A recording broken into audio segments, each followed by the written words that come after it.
What's going on, everybody? Welcome back to the channel. Today we're back here taking a look at another best class setup video in Cold War Zombies. Not too long ago they made an update to the KRIG 6 and I wanted to check it out here in Zombies, and this is the most accurate assault rifle, possibly the most accurate gun in Cold War right now. So if you want to shoot an absolute laser beam, this is the gun you want to try out. It still does really good damage, both up close and far range, and it's definitely a top contender for that top assault rifle spot. So without further ado, let's take a look at the stats, jump into the best class setup, and let me know what you guys think down below. But if you guys are enjoying the videos, be sure to leave a like, hit that subscribe button down below for notifications.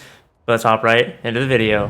Before we hop into my favorite class setup, I want to go over some of the stats of the gun for the KRIG 6 here in Cold War Zombies at this moment in time. It may be buffed, it may be nerfed, I'm not really sure, but at this current time, it starts off in Zombies with 122 headshot damage, 35 to the body, ending off with over 7,000 damage to the head and over 900 damage to the body. So what is its damage profile? It's 35. Moving on to the rate of fire, 652 rounds per minute.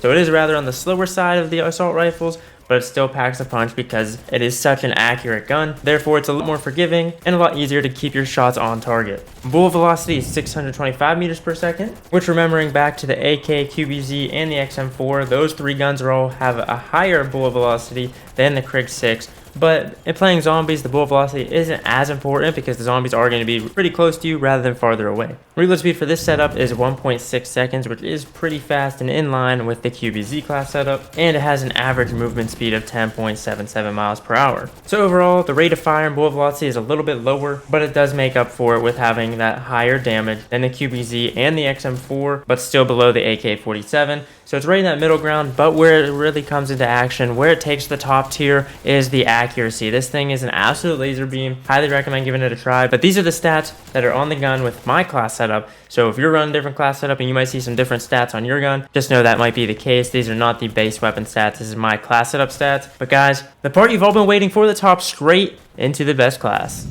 Here we are taking a look at the best class setup for my best class setup, my favorite class for the KRIG 6 here in Season 3. You already know I'm rocking the Ether Shroud Tier 5 for the field upgrade. You can rock whatever you want. My favorite is the Ether Shroud. I'm really excited to try the Toxic Growth though, because that one seems pretty cool. But let's hop into the Gunsmith. For the optic, this one is 100% personal preference. If you enjoyed the iron sights, go ahead and leave those on there. If you want a sight, my favorite sight is the Microflex LED, just because it's very clean. It doesn't really obstruct a lot of the screen, so you can go with the Microflex LED or any single other attachment you want. For the optic, doesn't really matter if you want to go for the Millstop Reflex or whatever one you want. The muzzle, I have the SOCOM Eliminator, just because it increases that equipment drop rate, so more grenades and stuns being dropped on the ground. It also helps with that vertical recoil control. It doesn't really need it because the KRIG is an absolute laser to begin with, but just to add even more accuracy to the gun, you can slap on the SOCOM Eliminator. Now, if you wanted to throw a silencer on there, if you like the way it sounds a little bit more, go ahead and slap the agency suppressor on it. It does decrease the effective damage range and the bullet velocity, but as you can see, it's still 15 meters and 437 meters per second, and the zombies are going to be fairly close, so it'll still be like its hit scan. You won't even know a difference. Moving on to the barrel, I have the 15-inch CMV mil-spec barrel for better aim locking movement speed, more damage, and more strafe speed. This is a big key to make this gun even better than the QBZ and the XM4, at least in the damage profile, because without it, you're looking at 33, and you're going to be sitting right in between the QBZ and the XM4 damage. So I highly recommend using the CMV mil-spec barrel for that. Moving on to the body, you already know I have the mounted flashlight on here, just like every other class, because it increases the salvage drop rate without any cons. No cons on the body. For the underbarrel, I went for the Infiltrator grip because it has plus 5% on movement speed, shooting movement speed, and aim locking movement speed. If you wanted to, you could go with the Bruiser grip.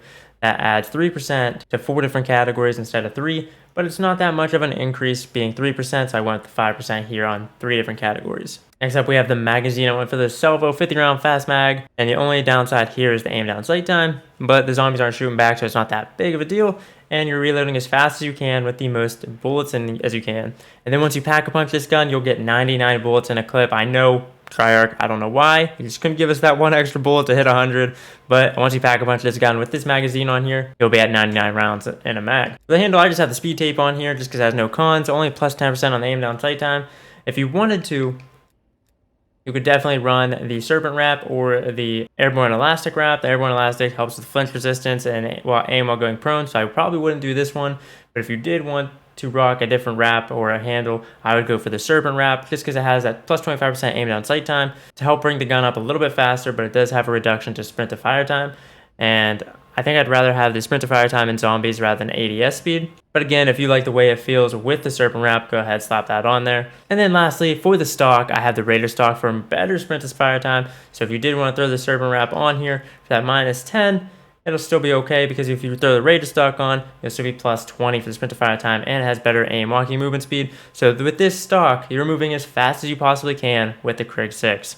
And just to show you guys, as I do every time, we have Plague Diamond for the assault rifles along with Golden Viper for the KRIG 6. So we're still well on the road to Dark Ether. But a lot of you guys have been asking me, how do I get 8 attachments on my gun? So if you're on the weapons tab here and you go down to skills and you go to weapon classes, now for all the primary weapons, so SMGs, tactical rifles, snipers, LMGs, and assault rifles, once you get them to tier 3, as you can see in the bottom, it says unlock 3 additional attachment slots. That'll bring you from 5 attachments per gun in that class. So for example, right here we have assault rifles. Once we unlock tier 3 for the assault rifles, we'll have 8 attachments for all the assault rifles instead of 5. And the same goes for the light machine guns, snipers, tactical rifles, SMGs. But guys, that's my favorite class setup right now in Season 3 for the KRIG 6 and zombies. Let me know what you're rocking on the KRIG 6. Do you like this gun? Let me know your thoughts down below in the comments. If you guys did enjoy this one, be sure to leave a like, hit that subscribe button, and bell for notifications. Tell your friends, tell your family, you know where to find me at iProPyTech at all major social medias. That's Twitter, Twitch, Instagram, and YouTube. All at iProPyTech. You can also check me out on Life of PyTech, both on YouTube and Instagram for more lifestyle and vlog type videos. But I'll see you guys next time.